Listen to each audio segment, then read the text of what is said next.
우리 주 예수님의 은혜가 오늘도 함께 하시기를 빕니다.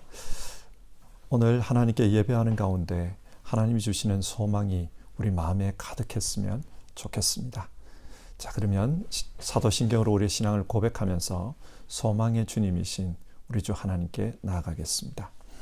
나는 전능하신 아버지 하나님, 천지의 창조주를 믿습니다. 나는 그의 유일하신 아들 우리 주 예수 그리스도를 믿습니다. 그는 성령으로 잉태되어 동정녀 마리아에게서 나시고 본디오 빌라도에게 고난을 받아 십자가에 못 박혀 죽으시고 장사된 지 사흘 만에 죽은 자 가운데서 다시 살아나셨으며 하늘에 오르시어 전능하신 아버지 하나님 우편에 앉아 계시다가 거기로부터 살아있는 자와 죽은 자를 심판하러 오십니다. 나는 성령을 믿으며 거룩한 공교회와 성도의 교제와 죄를 용서받는 것과 몸의 부활과 영생을 믿습니다. 아멘. 찬송가 488장, 옛날 찬송가 539장, 이 몸의 소망 무언가 1절 부르고 기도하겠습니다.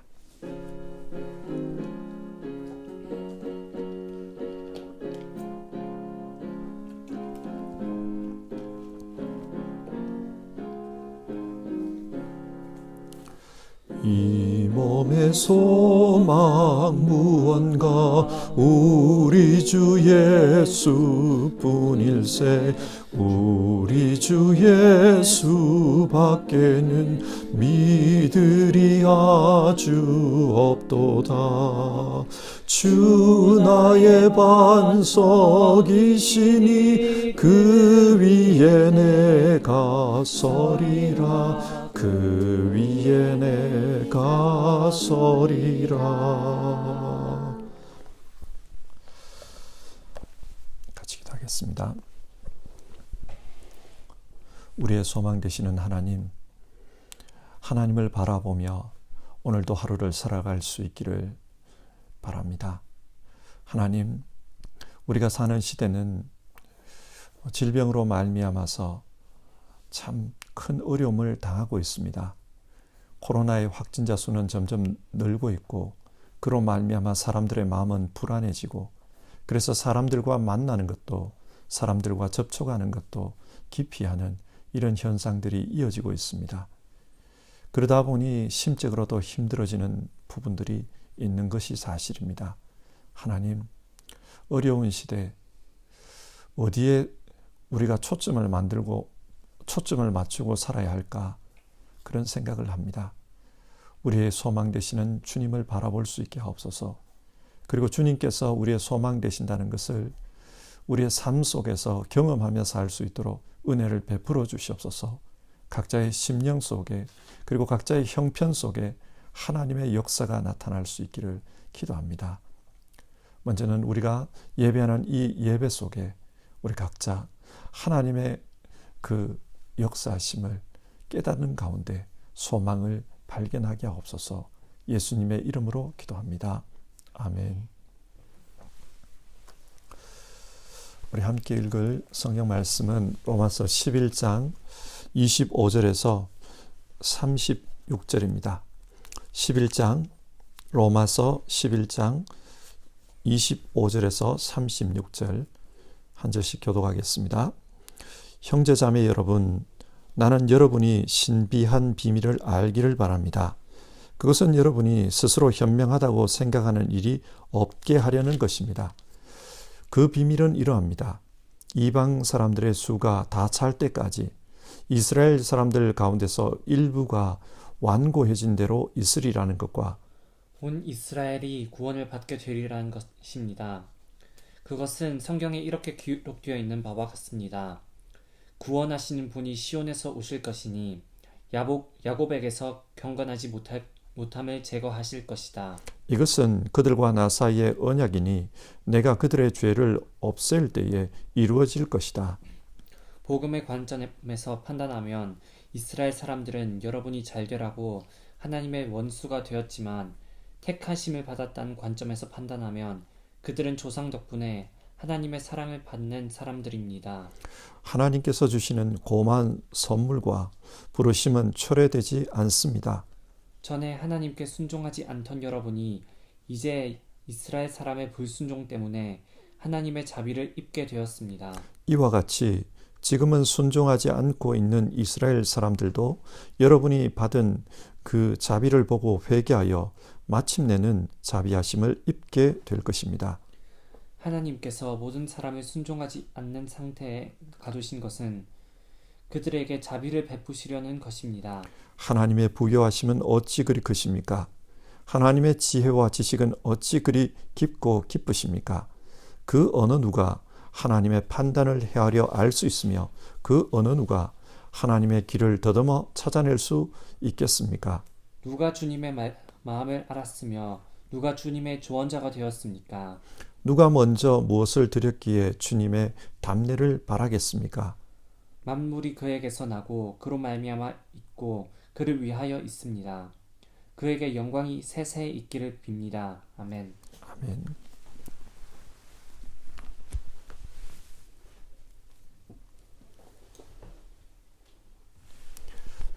로마서 9장부터 11장까지는 내용상 한 단락입니다. 바울은 여기서 이스라엘의 구원 문제에 대해 말하고 있습니다. 당시 다수의 유대인들은 예수님을 믿지 않았습니다. 그래서 바울은 고뇌에 찬 질문을 던집니다. 왜 다수의 이스라엘 사람들은 이 복음을 믿지 않을까? 하나님은 자신이 선택한 이스라엘 민족을 이렇게 계속 내버려 두실 것인가? 여러분, 어떨 것 같습니까? 오늘 본문은 이 질문에 대한 답변의 내용입니다. 먼저 25절, 바울은 자신이 하나님으로부터 받은 신비한 비밀에 대해 말씀합니다. 형제자매 여러분, 나는 여러분이 이 신비한 비밀을 알기를 바랍니다. 여기서 신비한 비밀이란 헬라어로 미스테리온인데 이것은 하나님의 계시가 아니고서는 알 수 없는 그런 감추어진 비밀을 가리킵니다. 바울은 이스라엘의 구원 문제에 대해 하나님의 비밀을 알게 되었습니다. 그러면 바울이 알게 된 그 신비한 비밀이란 어떤 내용입니까? 25절과 26절인데요. 이방 사람의 수가 다 찰 때까지 이스라엘 사람들 가운데서 일부가 완고해진 그대로 있으리라는 것과 온 이스라엘이 구원을 받게 되리라는 것입니다. 이 비밀의 내용은 두 가지입니다. 하나는 마지막 때에 온 이스라엘이 구원을 받게 될 것이다. 그 사실이고 또 다른 하나는 구원받을 이방인의 수가 다 찰 때까지는 일부 유대인들이 완고해진 상태로 계속 머물러 있을 것이라는 것입니다. 여기서 완고하다는 것은 마음이 굳어져서 하나님의 역사를 잘 판단하지 못하는 상태를 가리킵니다. 그래서 유대인들은 예수님을 믿지 않고 그리스도인들을 박해하면서도 자신들은 하나님을 잘 믿고 있다. 그렇게 생각합니다. 예를 들어 요한복음 16장 2절과 3절에서 예수님이 하신 말씀입니다. 예수님은 고난받기 전에 제자들에게 이런 말씀을 하십니다. 사람들이 너희를 회당에서 내쫓을 것이다. 그리고 너희를 죽이는 사람마다 자기네가 하는 그러한 일이 하나님을 섬기는 일이라고 생각할 때가 올 것이다. 그들은 아버지도 나도 알지 못하므로 그런 일들을 할 것이다. 마음이 완고해지면 하나님을 대적하면서도 자신은 하나님을 위해 이런 일을 하고 있다. 그렇게 생각한다는 겁니다. 사태 파악을 제대로 하지 못합니다. 하나님의 뜻을 바르게 분별하지 못합니다. 그러니 구원으로부터 점점 멀어지는 것입니다. 왜 이스라엘이 일정 기간 동안 이런 완고한 상태로 있을 것이라고 바울은 말합니까? 그래야 구원받기로 예정된 이방인의 수가 다 찰 수 있기 때문입니다. 그러면 여러분, 하나님께서 이스라엘을 의도적으로 이렇게 완고하게 만드시는 것입니까? 이 부분에 대해 오해가 없었으면 좋겠습니다. 예를 들어 어떤 사람이 아주 흉악한 죄를 지었습니다. 다른 사람을 해쳤습니다. 그래서 감옥에 갔는데 평생을 감옥에서 보내야만 합니다. 그런데 그곳에서 복음을 듣게 되었고 진정으로 예수님을 영접했습니다. 그러고 나니까 사람이 달라졌습니다. 생각이 달라졌습니다. 그래서 가만히 생각해 보니 자신이 감옥에 온 것은 하나님의 은혜다. 그런 생각이 들었어요. 만약 자신이 감옥에 오지 않았다면 내가 과연 저 세상에서 하나님을 믿었을까? 그렇게 생각해 보니까 하나님의 은혜였습니다. 그래서 이 사람은 하나님이 자신을 구원하기 위해 이 감옥으로 보내셨다. 그렇게 생각했습니다. 자, 여러분은 이 사람의 생각에 동의하십니까? 이 사람의 생각은 반은 맞고 반은 틀렸습니다. 그럼 틀린 게 뭡니까? 하나님은 한 사람을 구원하기 위해 다른 사람을 해치는 그런 일을 하지 않습니다. 그래서 다른 사람을 해치고 감옥으로 오도록 그렇게 만들지 않습니다. 이 사람이 죄를 지은 것은 자기 탓이지 하나님께서 죄를 짓고 감옥으로 오도록 그렇게 인도한 것이 아닙니다. 단 하나님은 감옥에서 철저하게 부서진 그 사람, 죄를 짓고 철저하게 부서진 그 사람의 마음을 구원을 위한 기회로 사용하신 것입니다. 마찬가지입니다. 하나님께서 이스라엘을 완고하게 만드셨을까요? 아닙니다. 이스라엘 스스로가 완고해진 것입니다. 그들은 자기의 전통을 따라 신앙하다 보니까 도무지 예수님을 받아들일 수가 없었습니다. 그들의 전통에 따라 생각해 보면 예수님이 틀린 것처럼 보였습니다. 예수님은 안식일에 사람을 고쳐주었습니다. 안식일법을 어긴 겁니다. 정결 예법도 지키지 않았습니다. 또 자신들이 거룩하게 여기는 그 성전을 허물라고 하셨습니다. 유대인들의 입장에서는 이런 예수님을 도무지 받아들일 수가 없었습니다. 그래서 죽였습니다. 예수님을 죽인 것은 철저히 이스라엘 사람들 자신의 결정이었습니다.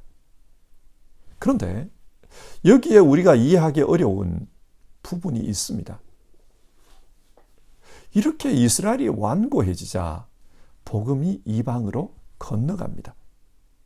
이스라엘이 예수님을 죽이고 제자들을 박해합니다. 이렇게 교회를 박해하자 믿는 사람들이 이방으로 흩어집니다. 그래서 이방 세계에 복음이 퍼졌습니다. 자, 보십시오. 하나님이 이스라엘을 완고하게 만드셨습니까? 아닙니다. 스스로 완고해졌습니다. 그런데 하나님은 이런 이스라엘의 완고함을 사용하셔서 이방인들이 복음을 믿는 그런 기회로 만드십니다. 한 개인의 차원에서 보면 하나님께서 이스라엘을 완고하게 만든 게 아닙니다. 그러나 하나님의 구원 역사라는 그런 관점에서 보면 하나님께서 이스라엘이 완고하게 살도록 내버려 두셨습니다. 그래서 그 완고함 때문에 복음이 이방으로 향하게 되었습니다. 어느 차원에서 보느냐에 따라 판단이 달라집니다. 개인의 차원에서 보느냐, 구원 역사 전체의 차원에서 보느냐, 판단이 달라집니다. 하나님은 참 신비한 방법으로 역사를 이끌어 가십니다. 이스라엘 스스로 완고해진 것인데, 그런데 하나님께서 완고하게 만든 것처럼 그렇게 느껴집니다. 하나님은 이런 신비한 방법으로 악을 바꾸사 선이 되게 하여 구원을 이루십니다. 우리가 잘 아는 창세기의 요셉 이야기가 있지요. 요셉은 형들의 미움을 받아 이집트의 노예로 팔려갔습니다. 그런데 마지막에는 이집트의 총리가 되어 자기 가족을 기근으로부터 구원합니다. 여러분, 하나님께서 요셉의 형들을 자극해서 그래서 요셉을 팔게 만든 것입니까? 아닙니다. 요셉을 판 것은 그 형들의 시기심입니다. 그러나 하나님은 그 형들의 이런 악한 행동을 구원을 위한 기회로 만들어 가십니다. 그래서 요셉이 마지막에 이런 말을 해요. 형님들은 나를 해치려고 하였지만 하나님은 오히려 그것을 선하게 바꾸셔서 오늘과 같이 수많은 사람의 생명을 구원하셨습니다. 악을 바꾸사 선이 되게 하신 것, 이게 하나님의 지혜입니다. 이처럼 하나님은 인간의 악한 행동을 구원의 기회로 만드시는 분이기 때문에 바울은 이런 하나님의 지혜에 근거해서 온 이스라엘이 구원을 얻을 것이다. 그렇게 소망하는 것입니다. 26절, 온 이스라엘이 구원을 받게 되리라는 것입니다. 바울은 신비한 하나님의 지혜에 근거해서 온 이스라엘이 구원을 받게 될 것이다. 그렇게 말합니다. 그리고 26절과 27절, 이것은 그들과 나 사이의 언약이니 내가 그들의 죄를 없앨 때에 이루어질 것이다. 하나님은 이사야 선지자를 통해서 이미 말씀해 주셨습니다. 이스라엘의 구원은 하나님과의 언약이라는 겁니다. 그리고 이런 하나님의 언약은 반드시 이루어집니다. 그렇기 때문에 바울은 마지막 때에 하나님이 이스라엘을 구원해 주실 것이다. 그렇게 믿고 있습니다. 창세기 17장에서 하나님은 아브라함과 언약을 맺으십니다. 그런데 그때 누구와 이 언약을 맺으셨는가? 언약의 대상이 누구인가? 그걸 좀 주목해 볼 필요가 있어요. 창세기 17장 7절인데요. 내가 너와 세우는 언약은 나와 너 사이에 맺는 것일 뿐만 아니라 너의 뒤에 오는 너의 자손과도 대대로 세우는 영원한 언약이다. 이 언약을 따라서 나는 너의 하나님이 될 뿐만 아니라 뒤에 오는 너의 자손의 하나님도 될 것이다. 하나님은 아브라함뿐만 아니라 아브라함의 후손과도 언약을 맺으셨습니다. 그래서 너의 하나님일 뿐만 아니라 너의 후손의 하나님도 될 것이다. 그렇게 말씀하셨습니다. 너의 후손의 하나님이 될 것이다. 이 말씀에 근거해서 바울은 결국 하나님은 온 이스라엘의 하나님이 되셔서 그들을 구원해 줄 것이다. 그렇게 믿고 있습니다. 근데 여러분, 이 말씀에서 온 이스라엘이 누구일까요?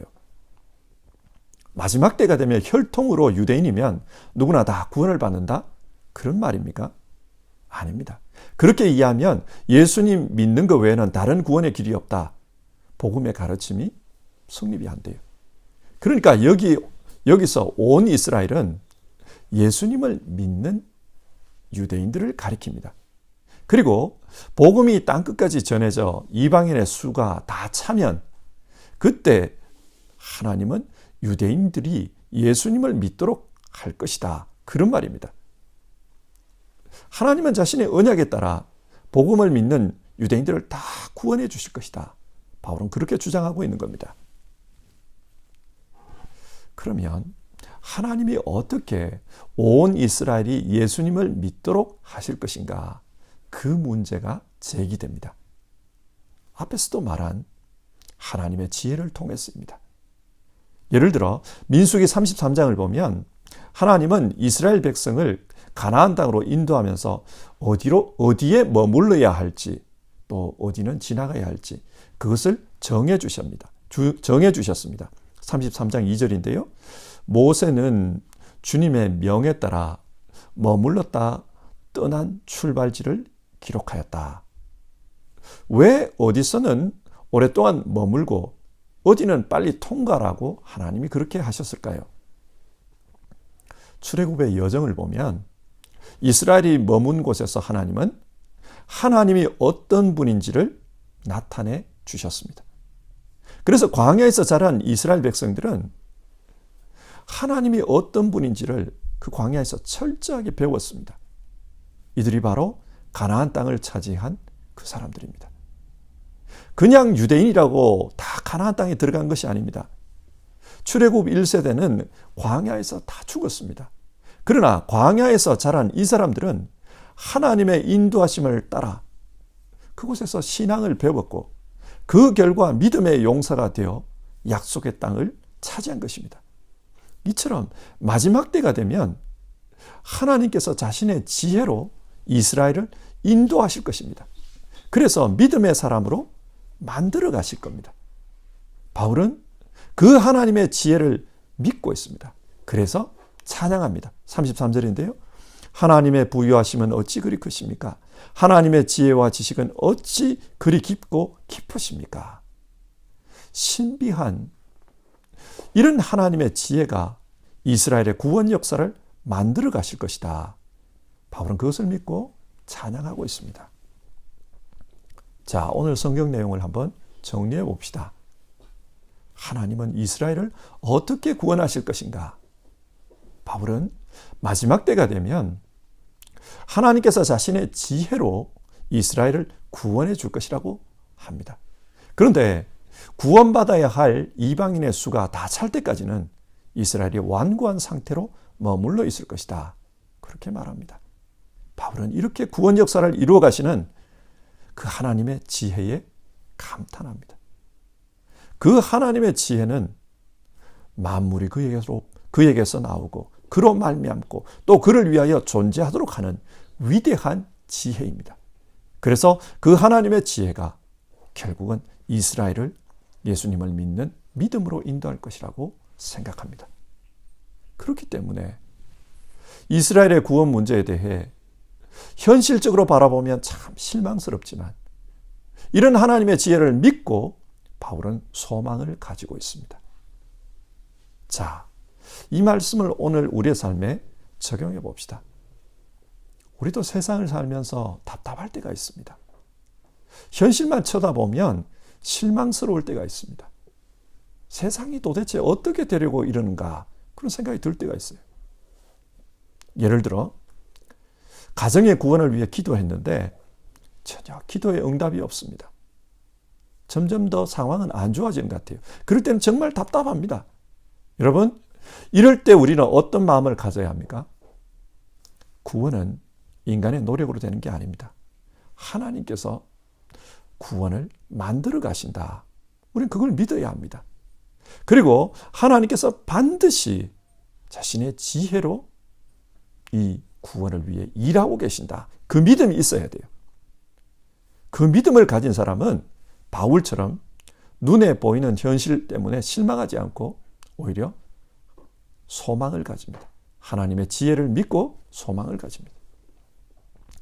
또 자신의 인생과 관련해서 답답할 때가 있습니다. 뭔가 자꾸 자기 인생에 불임제가 걸리는 듯한 그런 느낌이 들 때가 있습니다. 분명히 믿음으로 살려고 노력하고 또 열심히 최선을 다하는데 그런데 하는 일마다 어렵고 힘들어지는 그런 때가 있습니다. 그때 우리는 어떤 마음을 가져야 합니까? 먼저는 자신을 돌아보며 내가 하나님 뜻에 맞지 않는 그런 부분이 있어서 그러나 그런 생각을 해야 할 것입니다. 그러나 그래도 답이 보이지 않을 때는 하나님의 구원 역사라는 그 관점에서 생각해 볼 필요가 있습니다. 때로는 우리의 힘든 삶이 하나님의 구원을 만들어가는 통로가 될 수 있습니다. 예를 들어 요셉을 생각해 보십시오. 요셉의 힘든 삶이 결국 하나님께서 계획하신 구원의 도구가 되었습니다. 그처럼 혹시 내 삶이 하나님의 구원 도구로 사용되고 있는 것은 아닌가? 그래서 내 뜻과 상관없이 인생이 이렇게 끌려가는 것 아닌가? 그 생각을 해봐야 합니다. 그리고 내가 다 알지는 못하지만 형용할 수 없는 그 하나님의 지혜가 내 삶을 이끌어가고 계신다. 지금 당장은 어려워 보여도 형용할 수 없는 그 하나님의 지혜가 내 삶을 이끌어가고 계신다. 그것을 우리는 믿어야 합니다. 그리고 그 믿음 가운데 하나님께 소망을 두고 살아가는 것이 중요합니다. 하나님은 이 지혜로 반드시 구원을 이루시고 또 자신의 뜻을 이루십니다.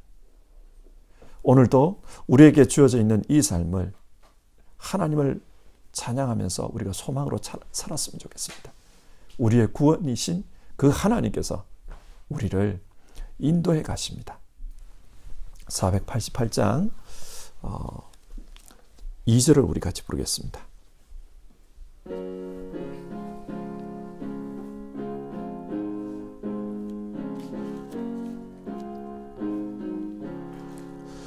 무섭게 바람 부는 밤 물결이 높이 설렐 때 우리 주 크신 은혜에 소망에 닿을 줄이라.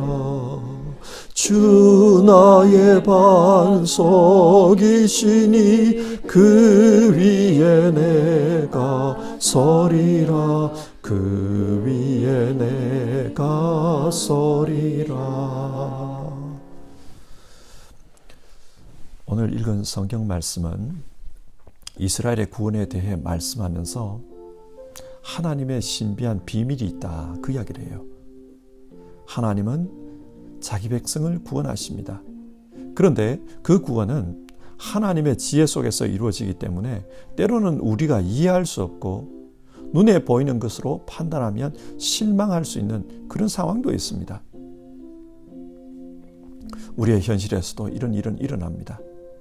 가족의 구원을 위해 기도할 때, 혹은 자기 인생을 하나님이 인도해 주시기를 기도할 때 답답한 상황들이 일어날 수 있습니다. 그러나 하나님의 구원 역사를 생각하며 소망을 가지고 살 수 있게 해달라고 우리 같이 기도해 봅시다. 지금 현실을 보면은 너무 어려워요. 하나님이 왜 이렇게 하실까 이해도 잘 안 됩니다.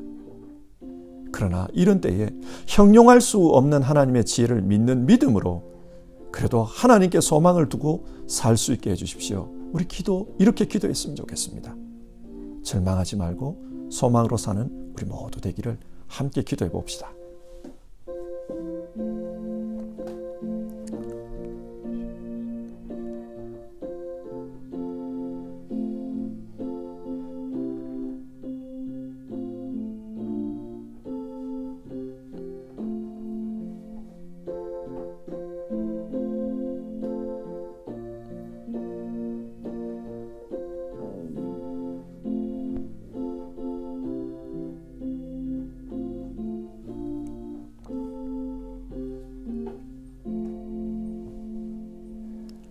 하나님, 오늘 성경은 이스라엘의 구원 문제와 관련해서 하나님의 지혜, 그 지혜로 말미암아 반드시 하나님께서 구원하실 것이다, 그 소망을 찬양하는 것을 봅니다.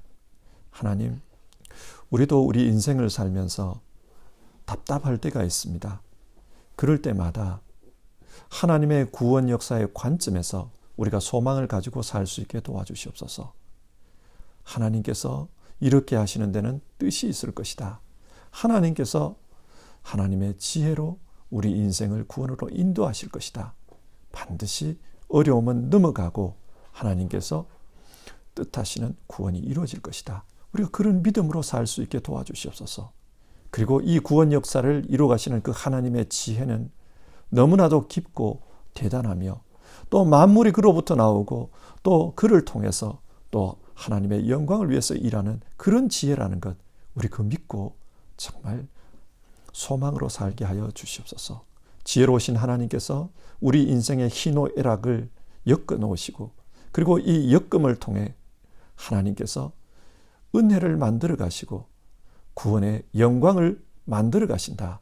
우리 그걸 믿으며 살게 하여 주시옵소서. 우리 성도님들 어떤 절망적인 상황에 있더라도 하나님을 믿는 믿음으로 소망을 가지게 하옵소서. 어떤 어려운 현실에 있다 할지라도 하나님의 위대하신 지혜를 믿으며 소망으로 살아가는 우리 성도님들 다 되게 하옵소서. 코로나가 창궐하고 상황이 어렵습니다. 그러나 하나님을 믿게 하옵소서. 여러 가지 삶의 현실에서 어렵습니다. 그러나 우리 성도님들 좌절하지 않고 하나님께 소망 두고 살게 하옵소서. 예수님의 이름으로 기도드립니다. 아멘. 하늘에 계신 우리 아버지, 아버지의 이름을 거룩하게 하시며 아버지의 나라가 오게 하시며 아버지의 뜻이 하늘에서와 같이 땅에서도 이루어지게 하소서.